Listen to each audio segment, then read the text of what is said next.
Please donate, because you're not going to hear this on the CBC or the CTV, because Patrick Gossage is my guest. He was the press secretary to the Right Honourable Pierre Elliott Trudeau.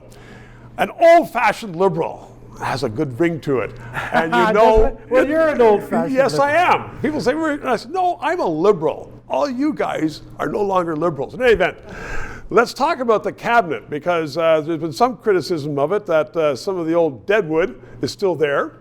But let's hear from you, your assessment of the new and old ministers in the cabinet. Well, I think we have to remember there are two things that Carney has to do. One, he has to deal with Trump, which he's been quite successful at up to present, really, right. Quite amazingly so. But two, he also has to have a plan B, which is to make Canada much stronger and less reliant on the states, you know, and that's a huge job. And he's even says he's going to make Canada's economy the strongest in the G7. Now, come on. So anyway, but he's got Hodgson there. He's got some, you know, some. No, he's got some people. strength. Yeah, Hodgson is very impressive.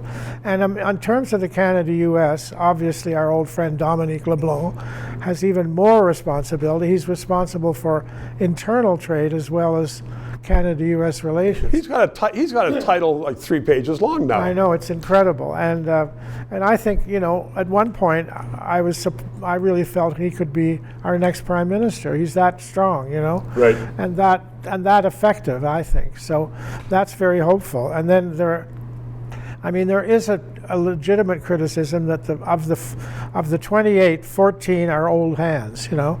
14 are Trudeau ministers. Well, I mean, I think with the ambitions that Carney has, frankly, you've got to have people who know what they're doing. Well, what about then Steven Guilbeault?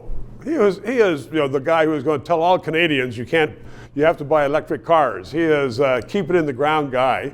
And he may be taking over from Carney as net zero. Carney, I think, is going to change his tune, but Guilbeault is not going to change his tune, and he's there. Well, yeah, but I mean, the fact is this is a very strong prime minister. Yes. I mean, this is a prime minister like we've never had before, and he's going to run this place like a corporation. It's going to be like a meeting it's going to be like a meeting of the board of the bank, you know.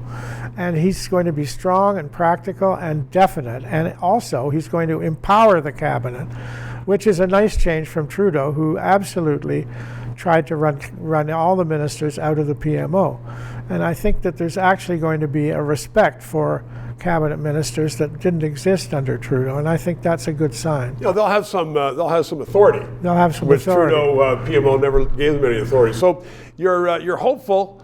We aren't going to have an election in the near future. You're hopeful that this cabinet has the strength to deal with Canada. Oh, I think so. I think I think Carney has, but his ambitions are very, very large, and it's going to be tough. You know, it's going to be tough, and people are going to want quick results on things like housing and infrastructure. And come on, pipelines, like, give me a break. 10 years from now, we'll be dead. I'll be dead. Oh, don't say that. I'm going to be dead unless I cut off the meeting. It's three minutes. Patrick Gossage in 3 minutes. Thank you very much. You. To those of you who have subscribed and donated, a heartfelt thank you. You're keeping us on the air. If you're watching and you haven't, please try to do so, because 4 years ago we started this show because there needed to be independent analysis. Now more than ever, with the Online Harms Act, once that gets into law, it's been passed once by the House, there are going to be hundreds of bureaucrats censoring the news in Canada, censoring this show. We need to keep it on the air. Thanks for your support.